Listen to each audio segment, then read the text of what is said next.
She stood trembling at the edge of the frozen forest, a pregnant German shepherd with a heavy belly and a scar around her neck that told a brutal story. She wasn't just hiding from the blizzard. She was being hunted. Behind her, the yellow eyes of a starving wolf pack closed in, waiting for her to fall. Inside the cabin, a lonely Marine veteran watched her through the glass, sworn never to let another dog break his heart. But when the wolves attacked, he had to make a choice that would defy all logic. What happened next in that snowstorm proves that sometimes the life you save ends up saving yours. This story will leave you in tears and remind you that love is the strongest shelter of all. Before we begin, tell me where you are watching from. Drop your country in the comments below. And if you believe that no mother, human or animal should have to fight alone in the dark, hit that subscribe button because this story might just restore your faith in miracles. The storm did not arrive with a knock. It arrived with a scream. It was a sound that tore through the throat of the valley, a high-pitched wail that rattled the bones of the earth. In Blackwood Bay, Oregon, the locals knew how to read the sky.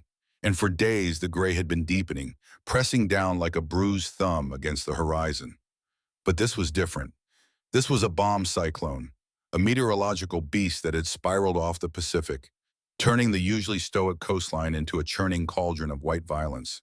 The town itself, nestled between the roaring ocean and the dense wall of ancient pine forests, had vanished. The charming Victorian storefronts and the fishing docks were erased, swallowed whole by a blinding curtain of horizontal snow. High up on the ridge, miles away from the nearest paved road, the Second Chance Animal Sanctuary stood, and as the last bastion against the gale. Elias Thorne moved through the dim light of the main barn with the efficiency of a man who had survived worse than weather. At 55, Elias was built like the old oak trees that lined his property, weathered, sturdy, and unyielding.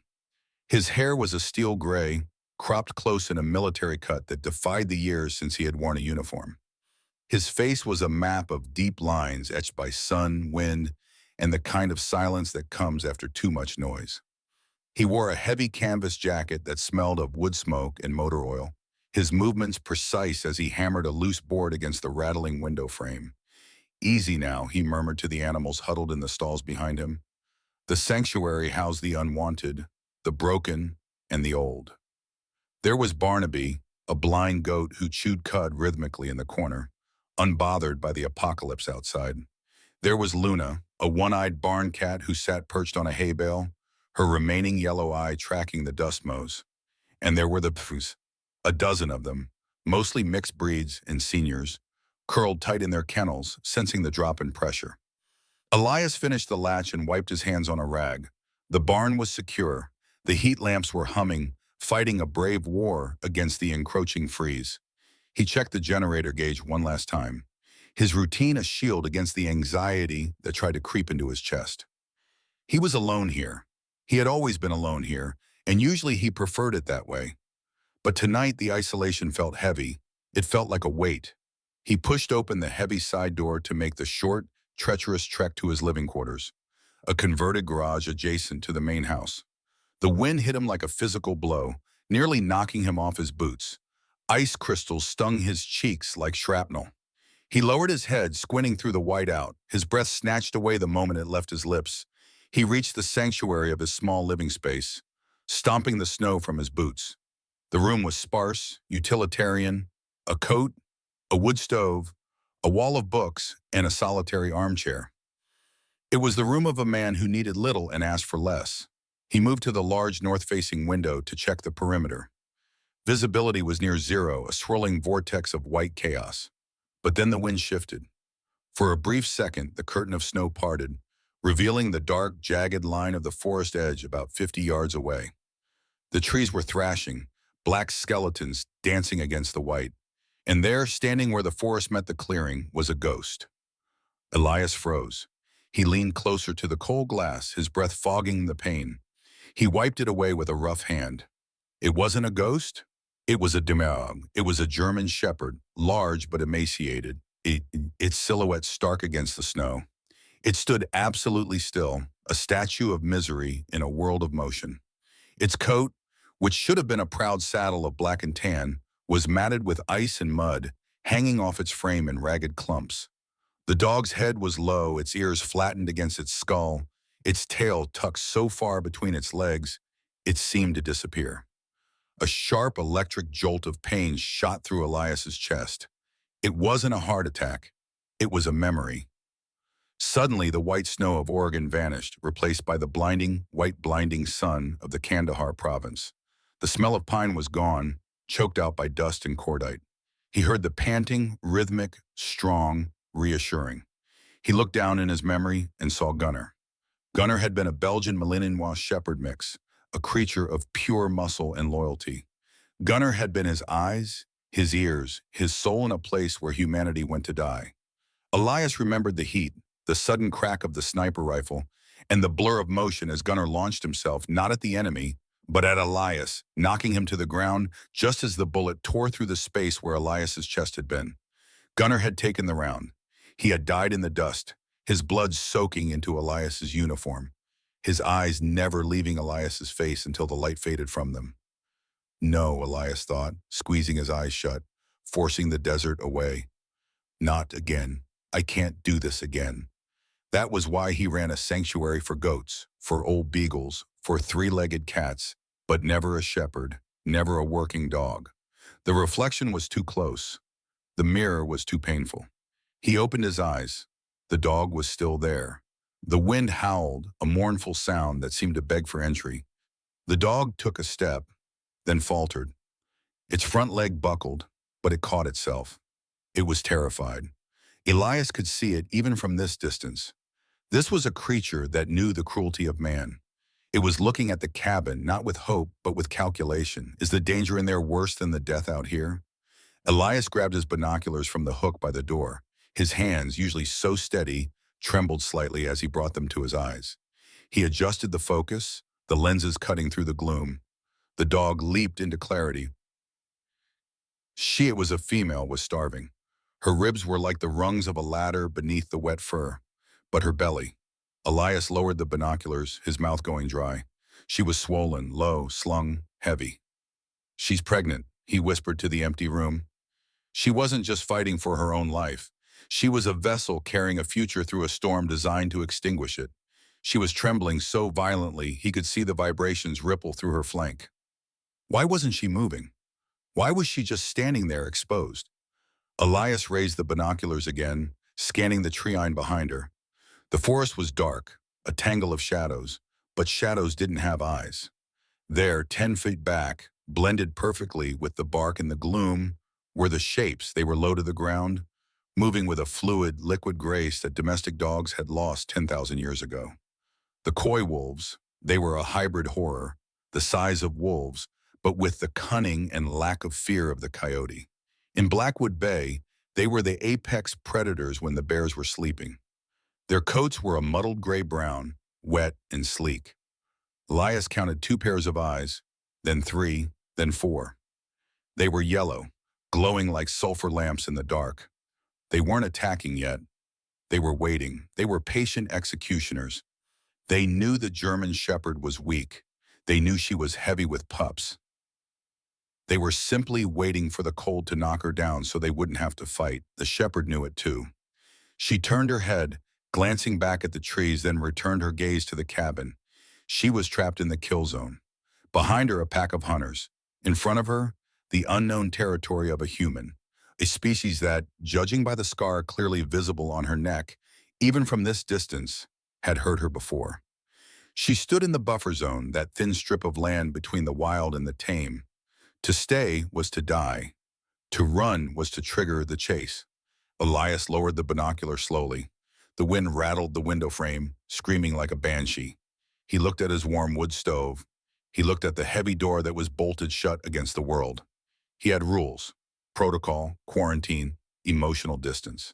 But out there in the swirling white hell, a mother was making a final stand. She was shaking, freezing, and utterly alone against the monsters in the dark. Elias felt the ghost of Gunnar brush against his leg. He felt the weight of a debt that could never be fully repaid. The shepherd's legs began to give way again. She sank into the snow, her head drooping.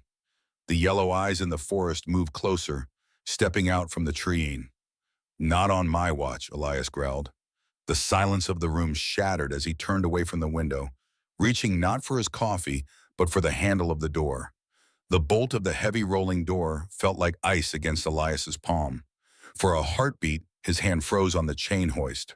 The logical part of his brain, the part that had kept him alive through 2 tours of duty and a decade of solitary mountain living, was screaming the regulations, quarantine protocols, disease vector, rabies, risk, unpredictable behavioral history.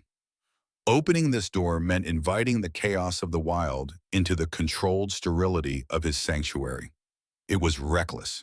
It was stupid. But the memory of Gunner's eyes, fading in the Afghan dust, drowned out the logic.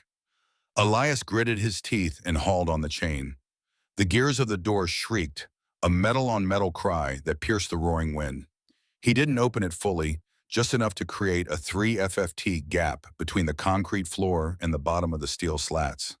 The storm invaded instantly. Snow swirled across the garage floor, hissing as it hit the warmer air inside. Elias grabbed a heavy flashlight and dropped to one knee, making himself smaller, less of a threat.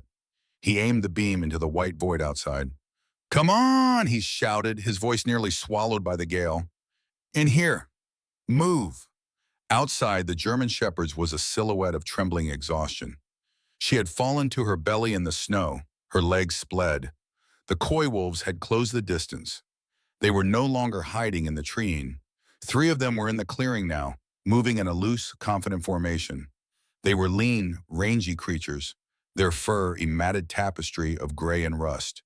Their movements lacking the nobility of pure wolves, but possessing a terrifying skittish intelligence. The laid coy wolf, a male with a notched ear, lunged forward, snapping at the shepherd's flank.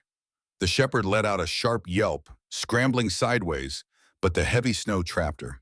She looked back at the predator, baring her teeth in a snarl that was more desperate than dangerous. Then she looked at the gap in the garage door. She looked at Elias.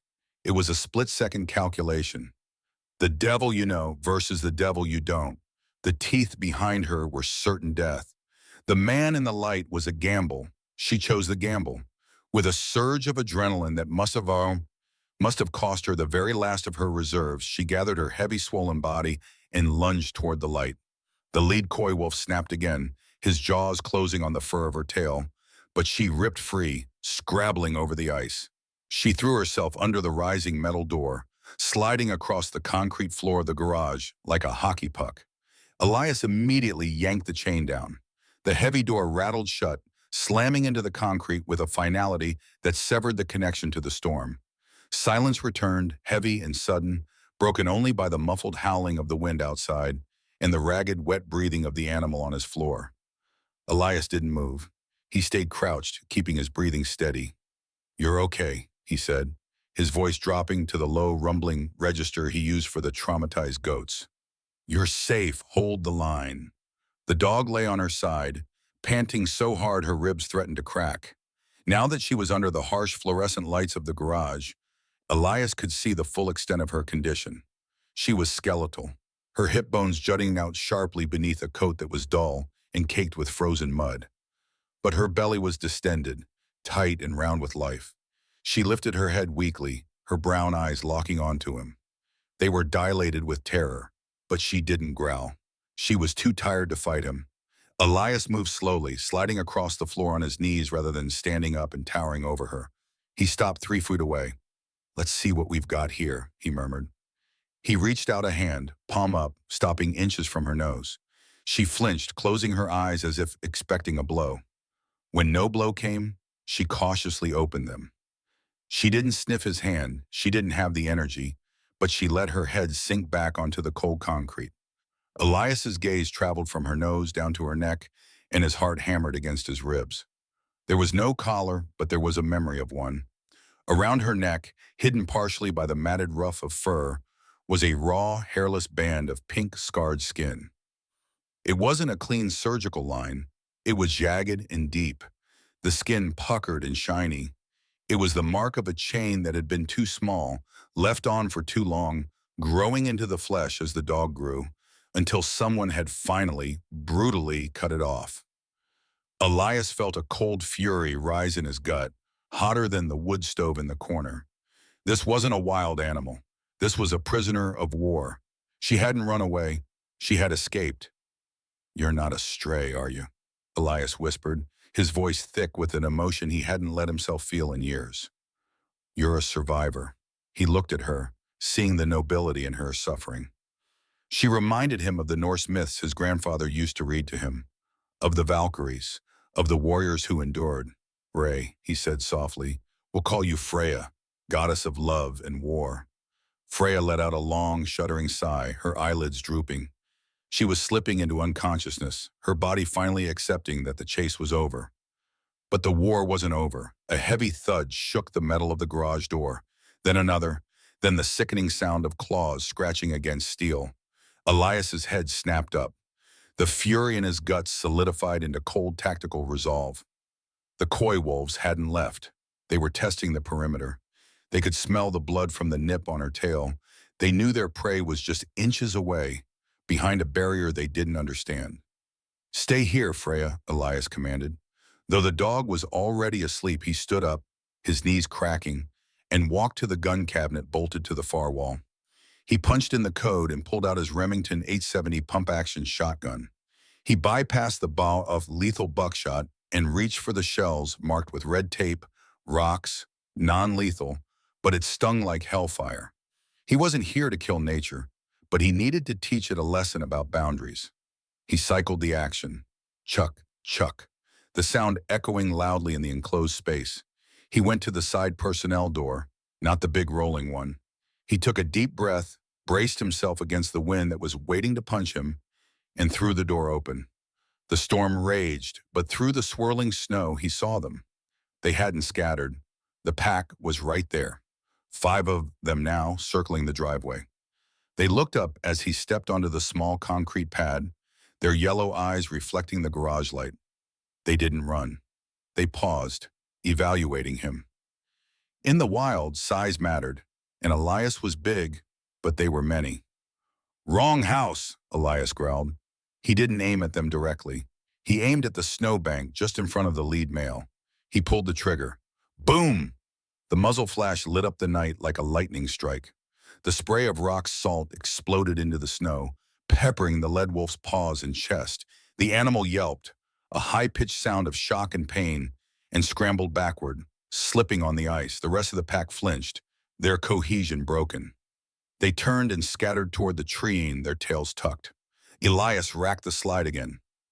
Chuck, Chuck, and held the weapon ready. He didn't fire a second time. He watched. The coy wolves didn't vanish into the deep forest. They stopped at the edge of the darkness, just beyond the reach of the sanctuary's floodlights. The lead male shook himself, licking his chest, and turned back to look at Elias. There was no fear in that look. There was calculation. They had been stung, yes, but they were hungry, and they knew the storm was on their side. They faded back into the shadows, but Elias knew they weren't leaving. They were setting a siege. "Warning shot," Elias muttered to the wind, his eyes narrowing. "Next one won't be salt." He stepped back inside and slammed the door, locking the deadbolt. He leaned his forehead against the cold metal for a second, listening to his own heart rate slow down. Then he turned back to the center of the garage. Freya hadn't moved. She lay in a heap on the cold concrete, a broken soldier who had finally found a trench. Elias engaged the safety on the shotgun and set it down. He grabbed a thick wool blanket from the shelf and walked toward her. The night was far from over. The temperature in the garage was plummeting. Elias watched the mercury on the wall-mounted thermometer sink past the freezing mark. The bomb cyclone wasn't just a windstorm anymore. It was a deep freeze, a vacuum sucking the heat out of everything it touched. The uninsulated metal walls of the converted garage groaned under the assault, transmitting the biting cold directly into the air. In the center of the concrete floor, Freya was shivering again. It wasn't the violent trembling of adrenaline she had shown earlier. This was different. It was the slow, rhythmic shudder of hypothermia setting in. Despite the heavy wool blanket Elias had draped over her, her breath came in shallow, misty puffs that dissipated too quickly in the frigid air. Elias sat on an overturned crate, his arms crossed, watching her. He knew the physiology of shock. He knew that a body fighting to keep a litter of pups alive had no reserves left to keep itself warm. If she stayed out here tonight on this concrete slab, she would be dead by morning. Her body would prioritize the vital organs, shut down the extremities, and eventually the hearts, hers, and the ones beating inside her would stop. He looked at the heavy steel door that connected the garage to the main cabin. Rule number 1, no wild animals in the living quarters. Rule number 2, don't get attached. He had built those rules like he had built the fences to keep the chaos out. But as he watched the German Shepherd tuck her nose under her tail, trying desperately to conserve a warmth she didn't possess, Elias realized the storm had rendered his rulebook obsolete. "Damn it," he whispered. He stood up, his knees popping in the cold. He walked over to her. Freya's eyes snapped open, amber orbs reflecting the dim fluorescent light. She didn't growl, but her muscles tensed beneath the blanket. She was ready to bite if she had to, but she was praying she wouldn't need to. "I'm not going to hurt you," Elias said, his voice a low rumble. "But we can't stay here." He bent down. He didn't try to leash her or collar her. She was too weak to walk, and the floor was too slick with melted snow. He slid his arms under her, one beneath her chest, the other scooping under her hind quarters. She weighed more than she looked, a dense mass of bone and unborn life. She stiffened, letting out a low, guttural whine, her teeth clicking together near his face. "Easy," Elias commanded, not with anger, but with the absolute authority of a man who had handled explosives. "Trust me," he lifted her. She was rigid in his arms, a loaded weapon waiting to go off. But she didn't snap. Perhaps she sensed the heat radiating from his chest. Perhaps she was just too tired. Elias carried her to the steel door, kicked it open, and stepped across the threshold. The transition was instant. The biting chill of the garage vanished, replaced by the scent of dry pine, wood smoke, and old books. The main cabin was the heart of Elias's world. It was a large open space dominated by a massive stone hearth, where a fire crackled and roared, defying the blizzard outside. He carried her past his small kitchen, past the rack of polished rifles, and laid her down on the thick braided rug directly in front of the fire. Freya didn't move for a long moment. She lay where he placed her, overwhelmed by the sensory overload.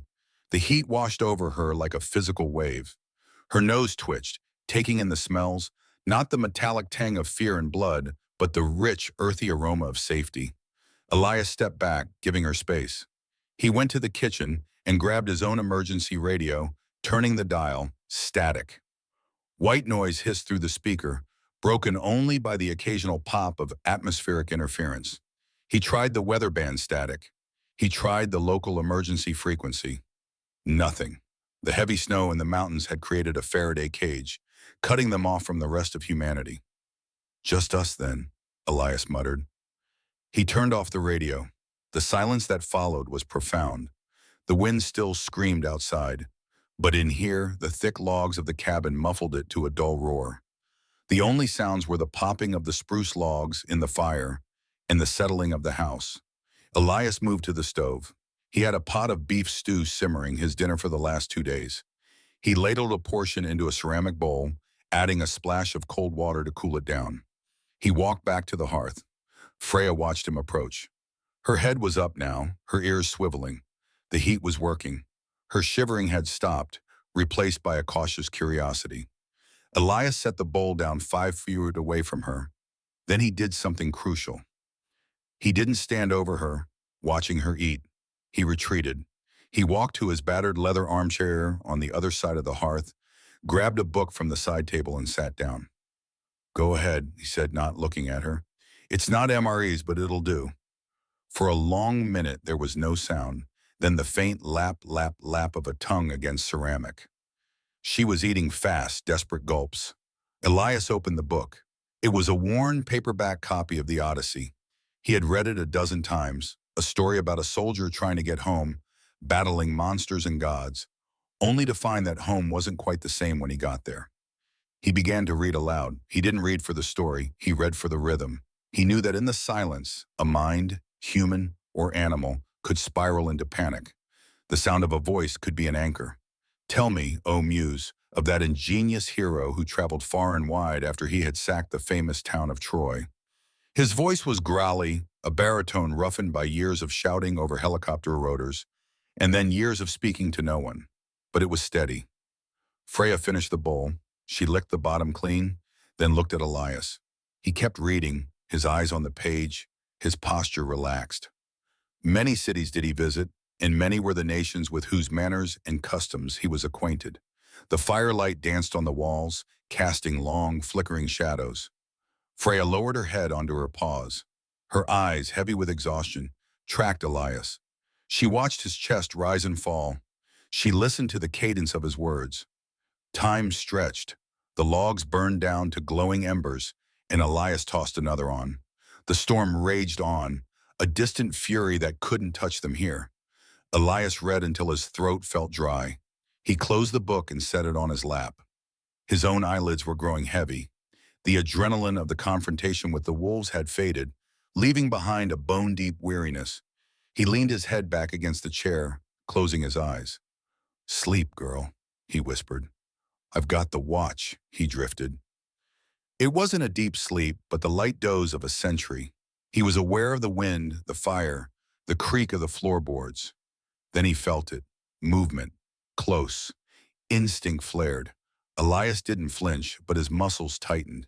He cracked one eye open, keeping his breathing steady. Freya had crawled across the rug. She had dragged her heavy body away from the direct heat of the fire and moved toward him. She was right beside his chair. She wasn't attacking. She wasn't growling. She extended her neck, her nose, cold and wet, nudged his hand where it dangled over the armrest. It was the hand that bore the jagged, pale scar from an IED fragment.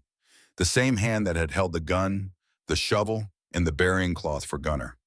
Freya hesitated, sniffing the scar. Then with infinite gentleness, she licked it, one long, rough stroke of her tongue, then another. Elias froze, his breath hitched in his throat.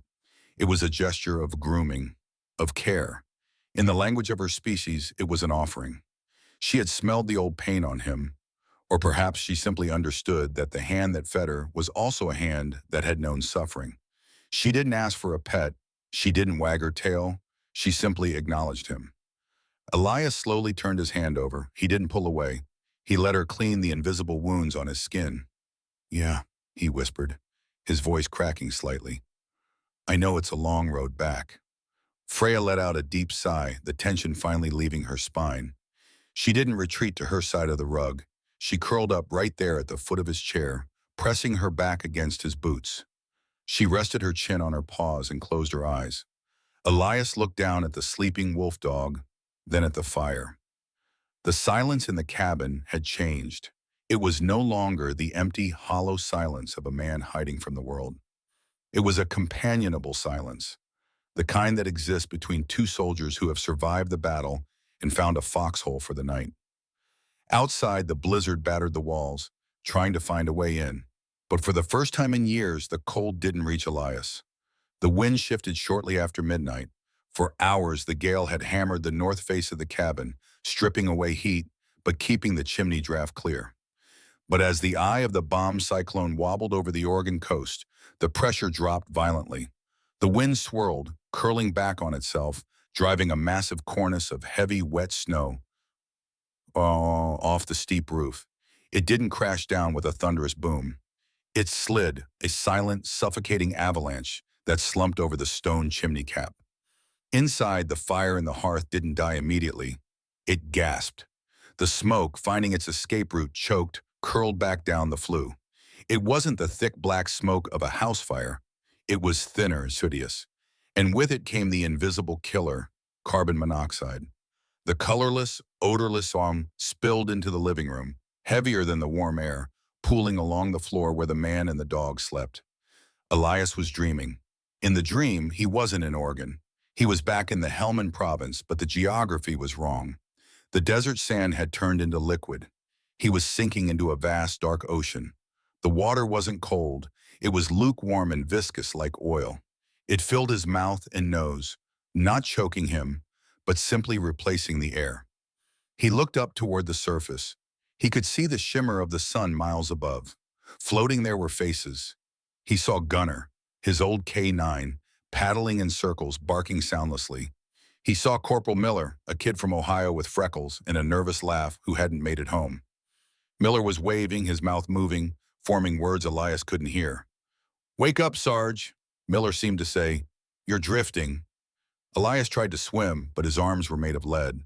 The water pressed against his chest, a crushing weight that squeezed the air from his lungs. He wasn't drowning in panic. He was drowning in apathy. It felt peaceful. It felt easy. Just let go. Just sink. The darkness below was welcoming.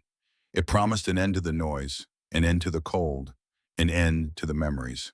His heartbeat slowed in the dream. Thump, thump, thump. The room in the real world was silent. The fire had turned to smoldering coals. The air was thick, toxic. Elias's breathing was shallow, his skin taking on a flushed, unnatural pallor.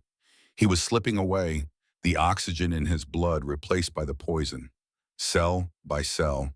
But on the rug, close to the floor where the gas was thickest, something stirred. Freya woke with a start. Her biology was sharper, faster than the humans. Her heart rate was higher. She felt the sickness before he did. A wave of nausea rolled over her, followed by a sharp dizziness. She tried to stand, but her back legs wobbled. She sneezed, shaking her head, trying to clear the fog that was descending on her brain. She looked at the man in the chair. He was slumped at an unnatural angle, his head lolled back, his mouth slightly open. He wasn't snoring. His breathing was a ragged hitching sound. Freya wed. It was a high, thin sound. Get up. She sensed the danger. It wasn't a predator she could bite or a storm she could hide from. It was the air itself. It was wrong. She dragged herself toward him. Her pregnant belly scraped the rug. She nudged his dangling hand with her wet nose. He didn't move. She licked his fingers, rough and insistent. In the dream, Elias felt a fish nibble at his hand. He ignored it. He was too heavy. Freya's anxiety spiked. The instinct to survive and to protect the life inside her screamed at her to run, to find fresh air. But she didn't leave him. She had made a choice in the garage. This was her pack now. She gathered her strength, fighting the lean feeling in her own limbs. She rose on her hind legs, placing her front paws on his chest. She was heavy, nearly 80 pounds of dog, pressing down on his failing lungs. She let out a sharp bark. Woof! Elias's head rolled to the side, but his eyes stayed closed. Freya growled, a deep rumbling vibration in her chest. She dug her claws into his canvas jacket. When that failed, she did the only thing left. She lowered her head and clamped her jaws onto his forearm. She didn't bite to maim, but she bit to hurt. Her teeth sank through the fabric, pinching the skin, hitting the pressure point. Pain flashed through Elias's dream like a lightning bolt. The ocean shattered. The peaceful darkness was ripped away. Elias gasped, a desperate, sucking intake of breath. His eyes flew open, but he couldn't see. The room was spinning violently, a kaleidoscope of shadows and firelight. His head felt like it had been split open with an axe. A nausea so profound, it nearly doubled him over, roiled in his gut. Something was on him, a weight, a beast. He flailed, his arms striking out instinctively. "Get off!" he croaked, but his voice was a whisper. Freya dropped to the floor, barking again, loud, urgent. She ran to the door, stumbled, fell, got back up, and looked at him. She barked again, looking at the door, then back at him. "The door! Open the door!" Elias tried to stand. His legs were rubber. He collapsed to his knees, his shoulders slamming into the side table. The book, The Odyssey, slid to the floor with a thud. "Why can't I stand?" He looked at Freya. She was swaying, her legs splaying out. "Gas," his military training whispered through the fog. "Carbon monoxide." "You're dying, you idiot." Panic, cold and sharp, cut through the lethargy. If he didn't move now, they both died. If he passed out again, he would never wake up. He began to crawl. It was 10 feet to the door. It felt like 10 miles. The floor seemed to tilt and heave like the deck of a ship. He dragged himself by his elbows, his boots scrabbling for purchase on the rug. His vision tunneled, the edges turning black. Freya was at the door, pawing at the wood, whining frantically. She looked back at him, her eyes wide with terror. "Hurry!" Elias reached the doorframe. He reached up, his hand trembling so violently he could barely make a fist. He grabbed the door-orc knob. It was cold brass. He tried to turn it. His grip slipped. "Come on," he gritted out, the words slurring. He used both hands, clamping down with every ounce of strength remaining in his poisoned body. He twisted. Click! The latch released. Elias threw his weight against the wood. The door swung outward, caught by the wind, and slammed against the exterior wall. The storm rushed in. It wasn't just air, it was salvation. A blast of sub-zero wind laden with snow and ice hit Elias in the face. It shocked his system, stinging his eyes, filling his burning lungs with freezing, oxygen-rich air. He collapsed halfway across the threshold, his upper body on the porch, his legs still inside. He gulped the air, coughing, retching, his body purging the toxins. Freya didn't run into the woods. She stumbled out past him, collapsing into the snowbank on the porch. She lay there panting, letting the cold wind cool her blood, letting the clean air wash out her lungs. They lay there for a long time. Minutes passed. The snow piled up on Elias's back, but he didn't feel the cold. He only felt the relief of the headache receding, the black spots in his vision fading to gray. Slowly, painfully, Elias rolled onto his back. The wind howled above him, but the sky was no longer a crushing ocean. It was just a storm. He turned his head. Freya was lifting hers. She shook the snow from her ears and looked at him. She looked exhausted, her movements slow, but her eyes were clear. Elias reached out a hand. It was shaking. He touched her wet fur. "We're even," he rasped, his throat raw. "You hear me? We're even." Freya leaned into his touch, letting out a soft chuff. She licked the snow off his face. Elias forced himself to sit up. The danger wasn't over. They would freeze if they stayed out here, but the immediate threat was gone. He looked back into the dark cabin, the tomb they had just escaped. He realized with a shudder that without the den he would be a corpse in that chair right now. He wasn't her savior anymore. She was his. He grabbed the door frame and hauled himself up, swaying like a drunkard. "Come on," he said, his voice stronger this time. "Let's get the windows open. We have to clear the air." Freya stood up, shaking off the snow. She followed him back inside, not as a guest, but as a partner. The calendar on the wall, a promotional gift from the local feed store featuring vintage tractors, marked the date with a red square, December 24th. Outside, the bomb cyclone had entered its second phase. The screaming wind of the previous days had dropped to a low, mournful moan, but the snow continued to fall, heavy and relentless, burying the world in silence. Inside the cabin, the air was crisp. Elias had spent the morning clearing the chimney cap and ensuring the ventilation was perfect. The incident with the Yes had terrified him more than any firefight. It was a silent enemy he hadn't seen coming. Now the carbon monoxide detector on the table blinked a reassuring green every 30 seconds. The cabin was warm, but the atmosphere was charged with a different kind of electricity. Freya was pacing. She had been restless since noon, refusing food, shredding the newspapers Elias had laid down near the hearth. She circled the large wooden crate Elias had lined with clean towels, digging at the bedding, flattening it, then bunching it up again. Her breathing was heavy, her eyes glazed with an inward focus that Elias recognized. It was the look of a creature preparing to cross a threshold. "It's time, isn't it?" Elias whispered. He washed his hands at the kitchen sink, scrubbing them with harsh soap until the skin was pink and raw. He boiled a pot of water, laid out a stack of clean flannel sheets, a pair of blunt-nosed scissors, and a spool of dental floss. It was a field medic's kit improvised for a different kind of battlefield. He pulled his chair close to the crate, but not too close. He sat as a sentry, watching the firelight play across Freya's heaving flank. "You've got this," he said softly. "Nature knows the drill." Freya lay down, a low groan escaping her throat. A contraction rippled through her body, visible beneath her fur like a rolling wave. She looked at Elias, her amber eyes wide and vulnerable. She didn't want him to touch her, but she didn't want him to leave. She needed a witness. The first pup arrived at 8:00 p.m. It came into the world in a fluid rush, enclosed in a shimmering sack. Freya, exhausted but driven by instinct, immediately tore the membrane open with her teeth. A tiny wet squeak pierced the silence of the cabin. Elias leaned forward, his breath caught in his chest. It was a male, slick and dark, moving with surprising vigor. Freya licked him roughly, her tongue stimulating his lungs, cleaning him, claiming him. "One," Elias counted, his voice thick. 20 minutes later, the second arrived. Another male, this one with lighter markings on his paws. Freya worked with a rhythm now, a professional efficiency that humbled Elias. She was tired, her body battered by the storm and starvation, but she was pouring every ounce of her remaining spirit into these new lives. Then the third, a large female, the biggest of the lot.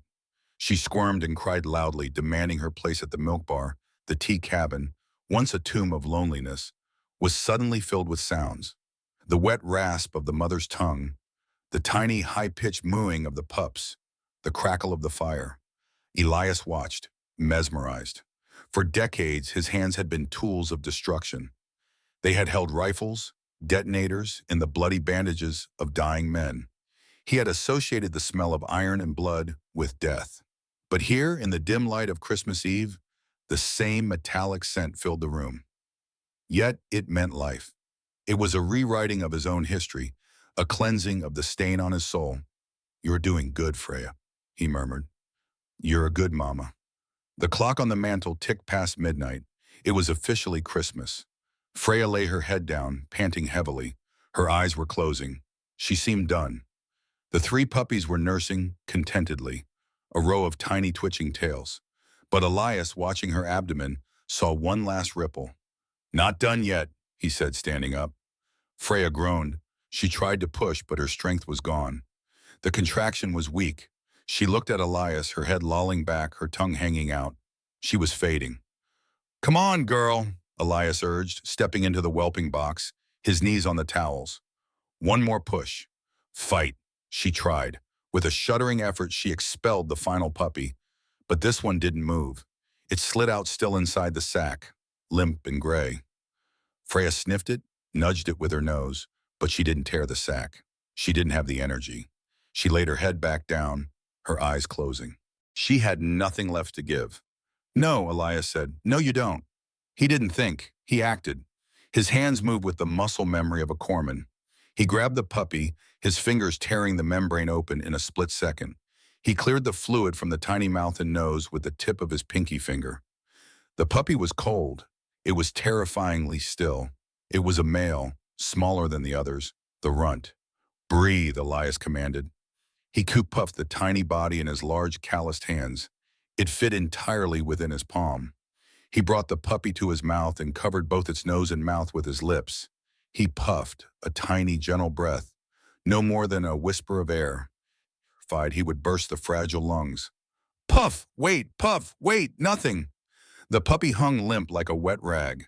Elias placed the puppy on his palm and used the tip of his index finger to compress the chest. 2-3, it was like doing CPR on a hummingbird. "Come on, Marine." Elias gritted out, sweat beading on his forehead despite the cold outside. "Don't you die on me. Not tonight." 1 minute passed. The fire popped. The other puppies nursed. Freya slept the sleep of the dead. Elias kept working. Puff, rub, compress. He rubbed the puppy's chest vigorously with a rough towel, trying to spark the friction of life, trying to shock the heart into beating. "Fight," Elias whispered, his voice cracking. "You have to fight." He remembered the faces of the men he couldn't save.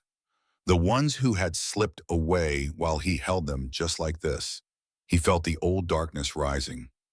The inevitability of loss. Not this time.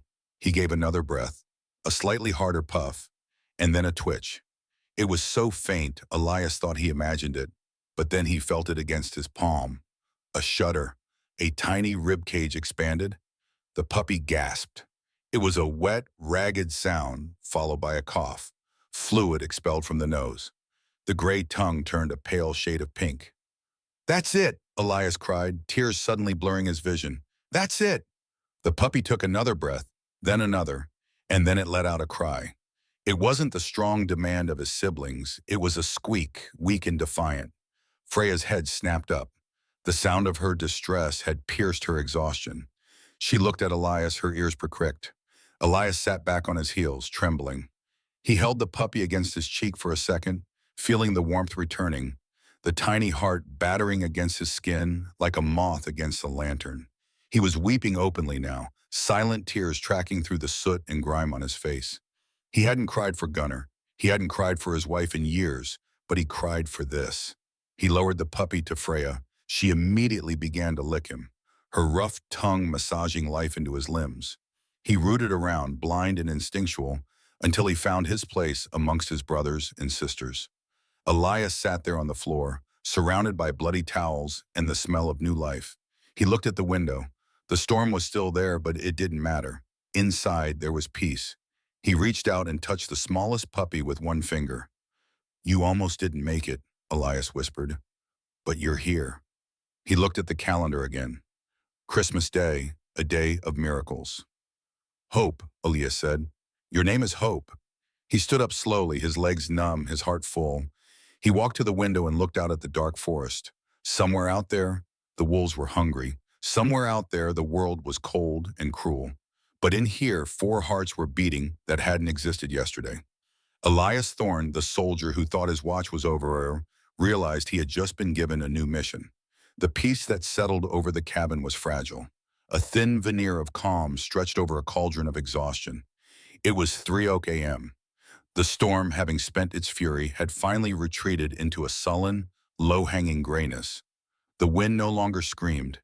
It whispered, sliding through the pine needles with a ghostly hush. Inside, the fire had burned down to a bed of pulsing orange coals, casting long, wavering shadows against the log walls.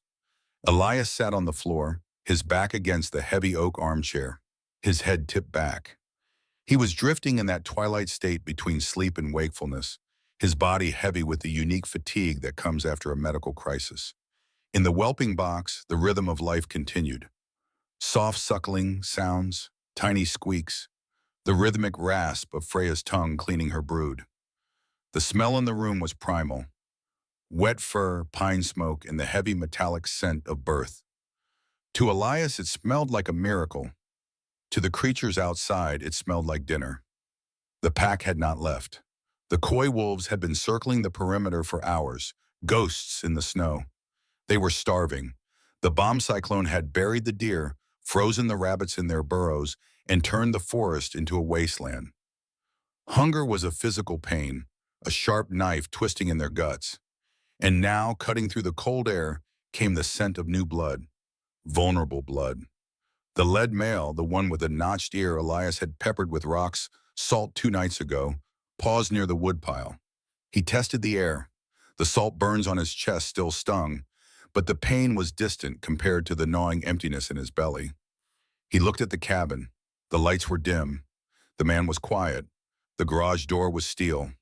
The front door was solid oak. But on the east side of the cabin, near the dining nook, there was a low window. It was older glass, single pane, framed in wood that had softened with rot over the years. The wolf didn't howl. He didn't signal. He simply moved. Inside, Freya's head snapped up. She had been half asleep, her nose tucked near Hope's tiny body, but her maternal radar was keyed to a frequency Elias couldn't hear. Her ears swiveled toward the east wall. Her hackles, the thick ruff of fur along her spine, rose slowly, stiff and jagged. A low, vibrating growl started deep in her chest. It wasn't the warning growl she had given Elias. This was a combat growl. Elias opened his eyes, groggy. "What is it, girl?" Crash! The sound was explosive. It wasn't just a crack. It was the shattering of a barrier. Glass exploded inward, spraying across the wooden floor like diamonds.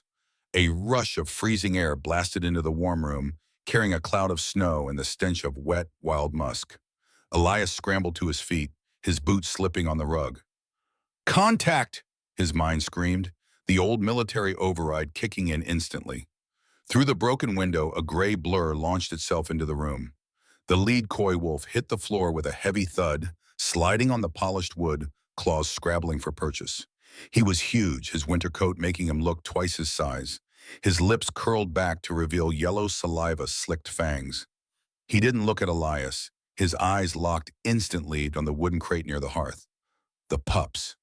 "No!" Elias roared. He reached for his shotgun, but his hand grabbed only air. The weapon was leaning against the front door, 20 feet away. Too far. The wolf lunged, but he didn't reach the crate. Freya met him. She shouldn't have been able to stand. Her body had just endured hours of labor. Her muscles were trembling with exhaustion. Her blood sugar was dangerously low. But biology is a fierce arithmetic. The survival of the offspring equals the total sacrifice of the mother. With a snarl that sounded like tearing metal, Freya launched herself from the box. She slammed into the intruder midair, a collision of fur and fury. She was smaller than the hybrid wolf, and she was weak. The impact knocked her sideways, sending her crashing into the coffee table. The wolf recovered instantly, snapping his jaws on her shoulder, shaking his head violently. Freya yelped, a sharp cry of pain, but she didn't retreat. She twisted, her own teeth finding the wolf's neck, buying time. She was a wall, a furry, bleeding wall between the monster and her children. Elias watched for a split second, horror freezing his veins. He saw the wolf overpower her, saw Freya's legs buckle under the weight. The wolf released her shoulder and turned his head toward the crate again, salivating. The freeze broke. Elias didn't run for the gun. There was no time. He lunged toward the fireplace. "Get some!" he screamed, the old Marine Corps battle cry tearing from his throat, raw and terrifying. He didn't grab the poker. He reached directly into the fire with his leather-gloved hand and grabbed the end of a burning spruce log. It was heavy, blazing with live fire, embers trailing from it like a comet's tail. Elias turned, transformed. He wasn't a 55-year-old animal sanctuary owner. He was a sergeant of Marines defending his perimeter. He charged. The wolf heard the roar and turned, his yellow eyes widening. He expected a man, soft, slow, fearful. He did not expect a demon wielding a piece of the sun. Elias didn't throw the log.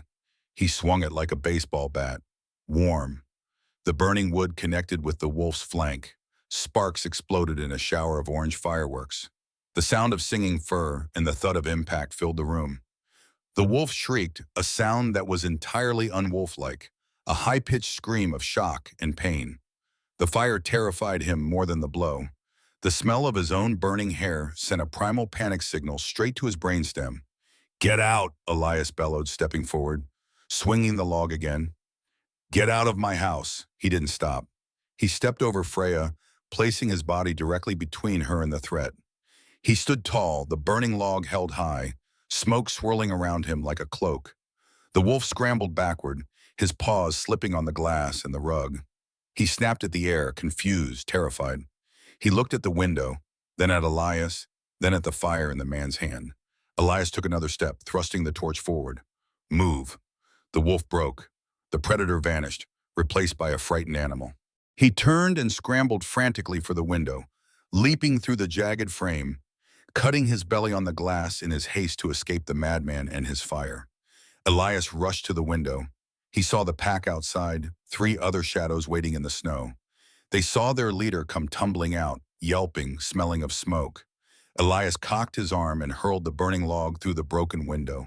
It spun through the night air, landing in the snow right in the middle of the pack, hissing and spitting steam. The pack didn't hesitate. The hierarchy was broken. The target was too hard. They turned and ran, dissolving into the black treine, their tails tucked, their howls of hunger silenced by fear. Elias stood at the window, the cold wind hitting his sweaty face. He watched until the shadows were gone, until he was sure. Only then did his shoulders slump. He turned around. The room was a wreck. The coffee table was overturned. Glass glittered everywhere. Freya was trying to stand up. She was limping, blood matting the fur on her shoulder where the wolf had bitten her, but she wasn't looking at her wound. She was dragging herself back to the crate. She checked the pups one by one, sniffing them, licking them, counting them. Only when she was certain they were untouched did she look at Elias.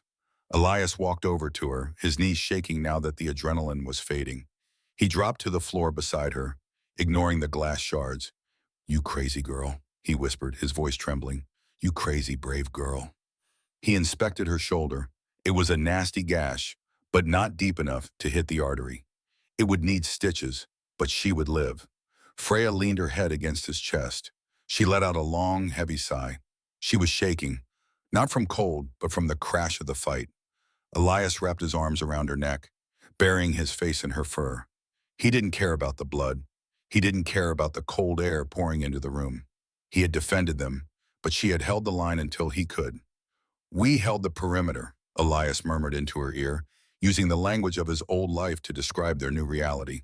Good job, Marine. Good job. He stood up, grabbed a sheet of plywood he kept for repairs, and nailed it over the broken window, shutting out the night. Then he cleaned Freya's wound, gave her a bowl of broth, and sat back down in his chair, the shotgun across his lap. He wouldn't sleep again tonight. But as he watched Freya nurse her pups, her eyes heavy but safe, Elias knew one thing for certain. The wolves would never come back. They had learned what lived in this cabin. Not a man and a bomb, dog, but a pack, and you don't hunt a pack that walks through fire. The sun did not rise gently over Blackwood Bay. It exploded. After 5 days of gray tyranny, the clouds finally tore apart, revealing a sky of piercing, impossible blue. The light fractured against the miles of white powder that blanketed the ridge, turning the world into a blinding sea of diamonds. The bomb cyclone had passed, leaving behind a silence so profound it rang in the ears. Elias stood on his porch, a mug of black coffee steaming in his hand. He took a deep breath. The air tasted clean, scrubbed of all dust and death. The silence was broken by the roar of a diesel engine. A heavy-duty pickup truck with a yellow plow blade strapped to the front was grinding its way up his driveway, throwing rooster tails of snow as it fought the drifts. It stopped near the barn, the engine dying with a shudder. The driver's door opened and a woman jumped out. She sank to her knees in the snow, but kept moving, wading toward the cabin with determination. Daughter Sarah Jenkins was 45, with hair the color of autumn leaves and a face that had seen every kind of animal tragedy and triumph the county had to offer.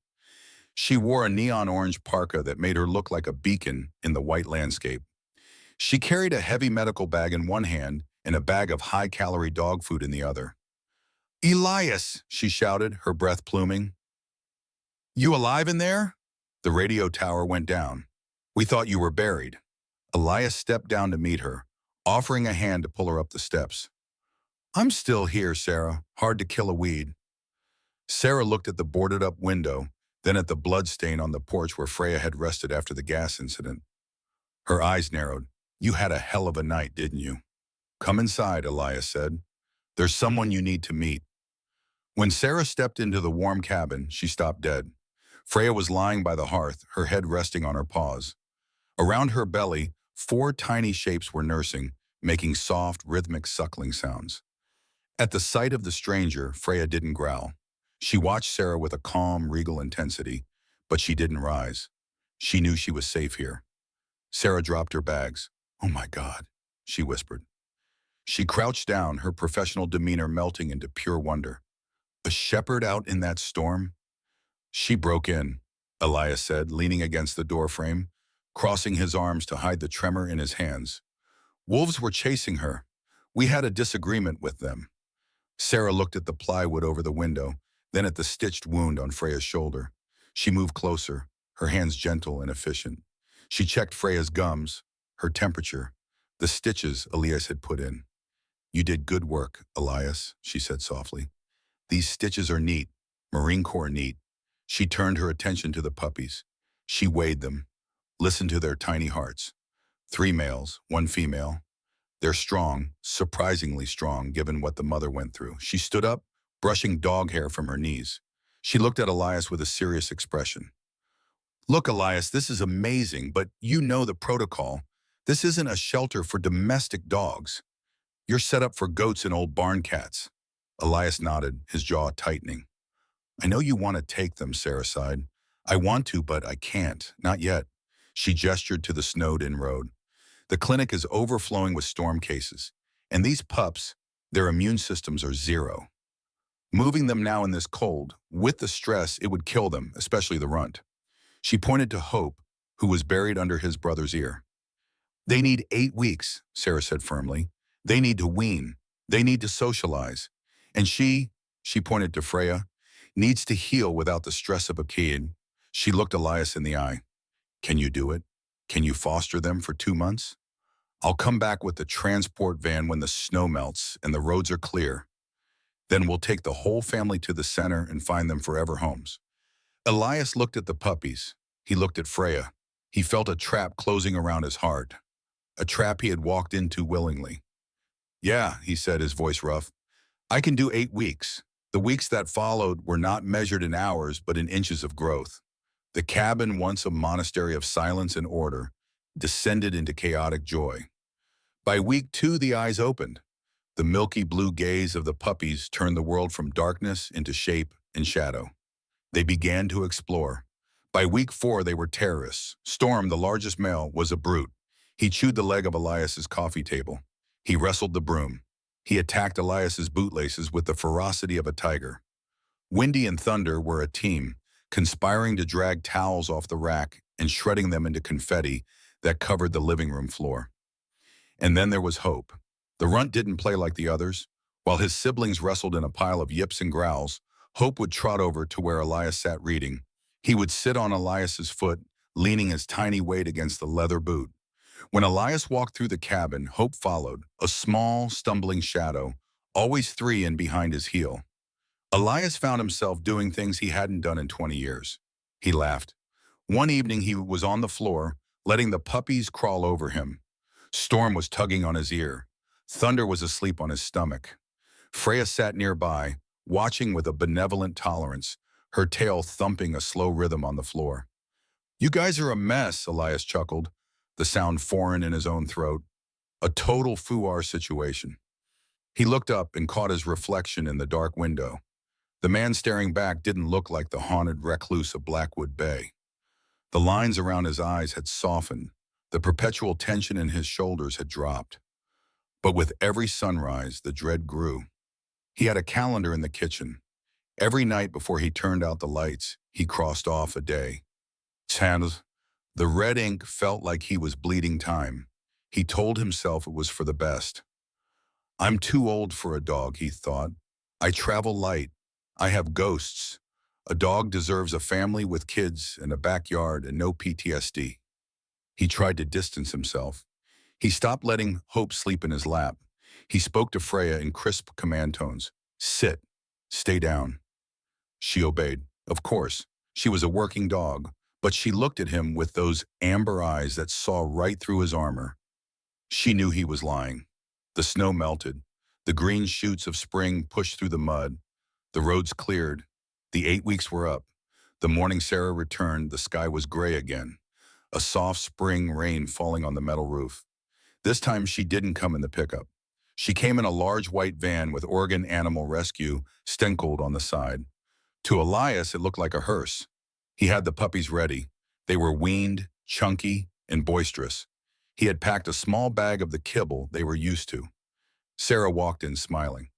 Time flies, doesn't it? They look fantastic, Elias, truly. Let's get it over with, Elias said, his voice flat. He helped her carry the puppies out first. Storm, Windy, Thunder. They treated it as a grand adventure, yipping and wagging their tails as they were placed into the secure travel crates in the back of the van. Then Elias picked up Hope. The little dog didn't wiggle. He went stiff in Elias's hands. He looked at Elias, then at the van, and let out a low whine. It's okay, buddy. Elias whispered, his throat tight. You're going to a good place, big yard, nice people. He placed Hope in the crate and closed the latch quickly before his resolve shattered. Okay, Sarah said, dusting off her hands. Just the mom left. She walked back to the porch where Freya was sitting. Freya had watched her puppies being taken with alert concern, but she hadn't interfered. She trusted Elias. Sarah clipped a sturdy nylon leash onto Freya's collar, a new collar Elias had bought for her. Come on, girl, Sarah said brightly, giving a gentle tug. Let's go. Freya didn't move. She sat like a statue carved from granite. Her paws were planted. Her weight shifted back. Come on, sweetie, Sarah coaxed. She pulled harder. Freya lowered her head. She didn't look at Sarah. She looked at Elias. Freya, go, Elias said. The command was weak. It lacked the iron that usually backed his voice. Freya stood up, but she didn't walk toward the van. She backed up.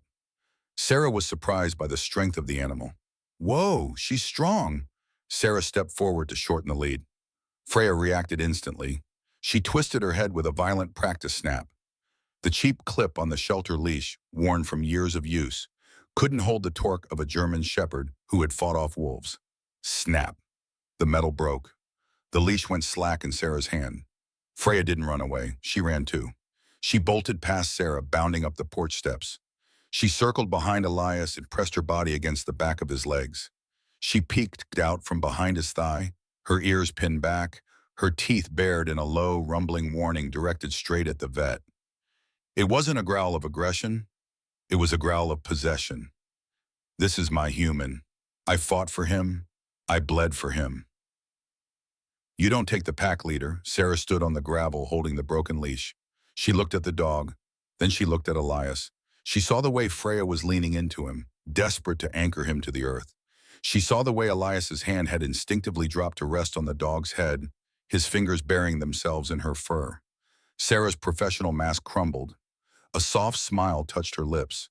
She shook her head, tossing the broken leash into the back of the van. Well, Sarah said, her voice warm, I think that's a pretty clear diagnosis. Elias stood there, the rain dripping from the porch roof.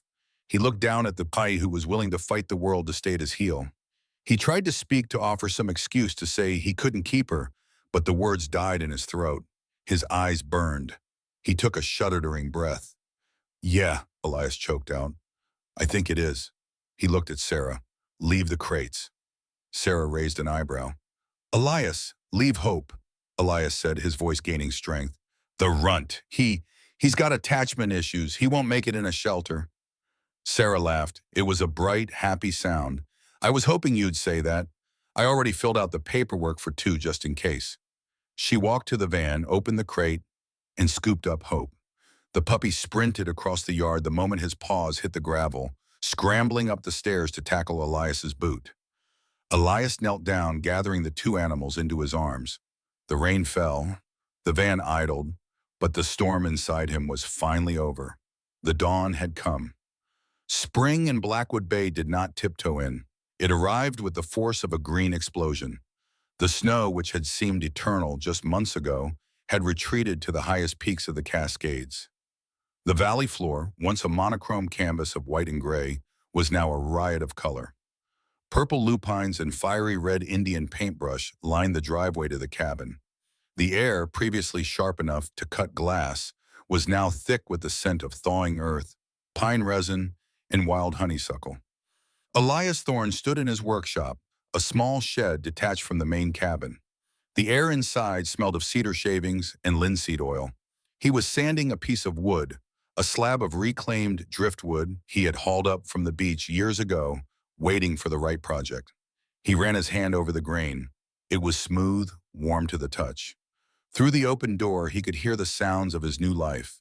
There was the rhythmic thump, thump, thump of a tail hitting the porch floorboards. There was the erratic buzzing of bumblebees. And there was the clumsy, scrambling sound of a puppy tripping over his own paws.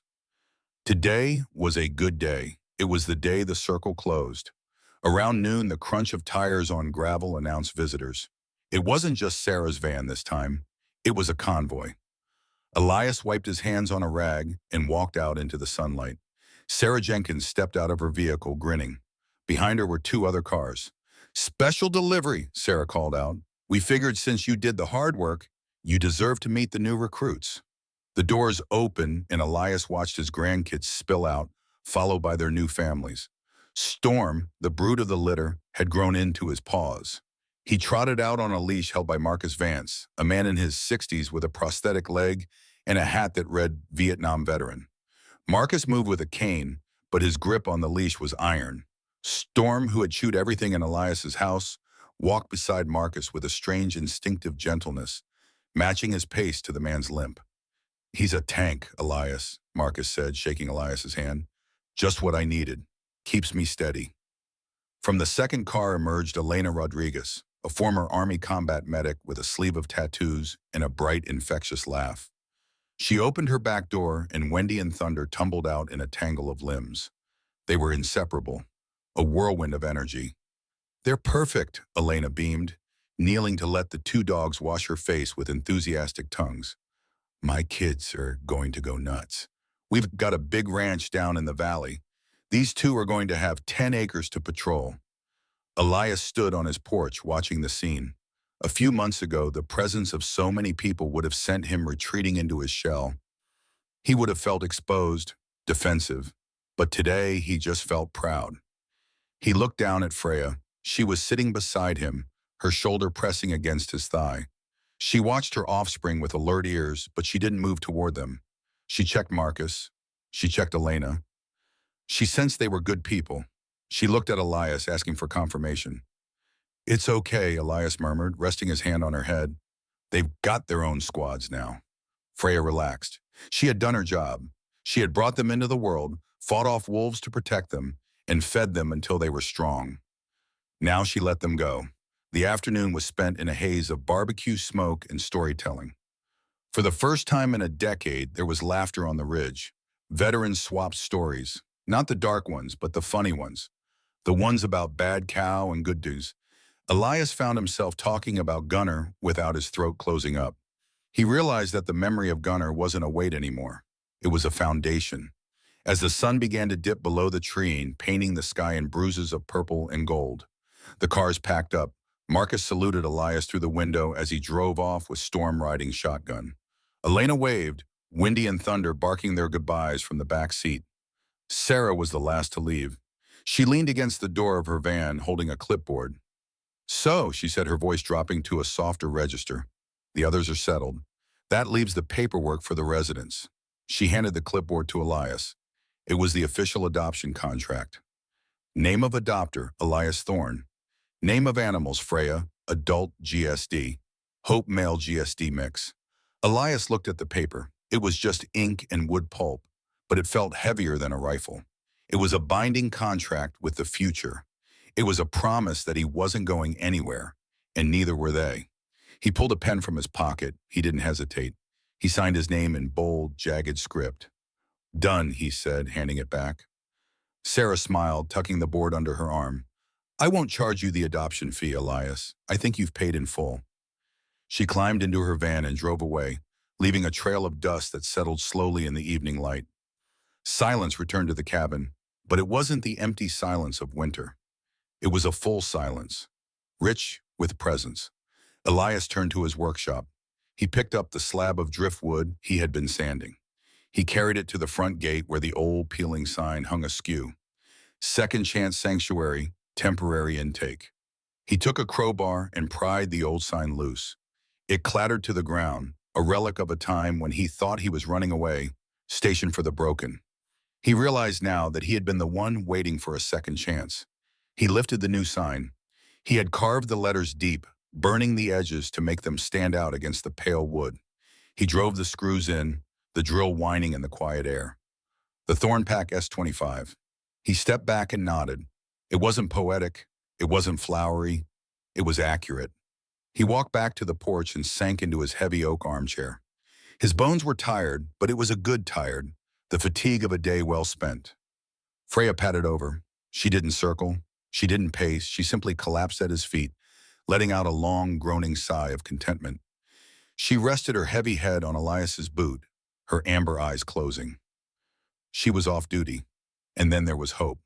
The runt of the litter had grown, but he was still small for a shepherd, with one ear that stood up and one that flopped lazily over his forehead.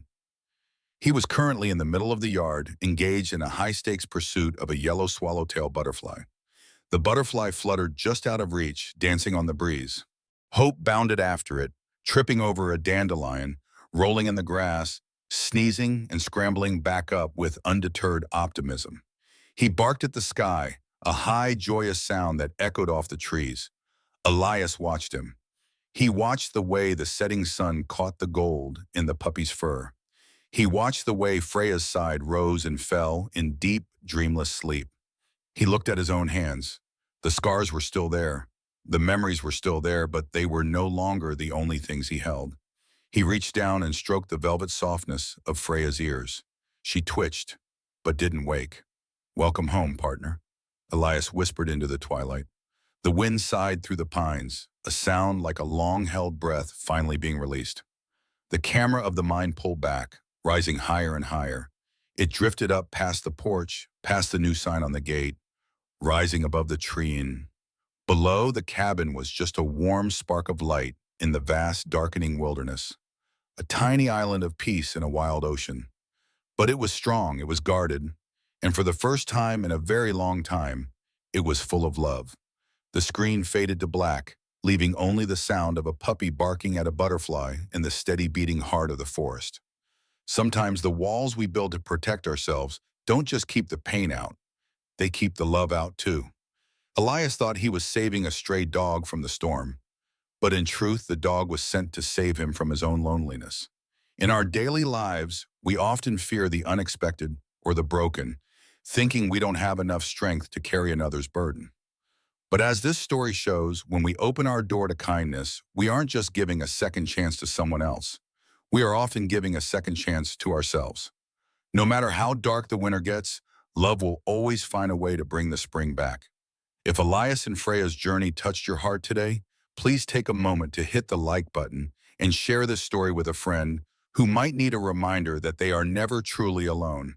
Don't forget to subscribe to the channel and turn on the notification bell so you can join us for more stories of hope, healing, and the incredible bond between humans and animals. May the Lord watch over your home and keep it safe from every storm. May He grant you the courage to open your heart when it feels heavy. And may He send you loyal companions to walk beside you through every season of your life. I pray that you find your own forever home filled with peace, warmth, and unconditional love. If you received this blessing today, please write amen in the comments below. God bless you.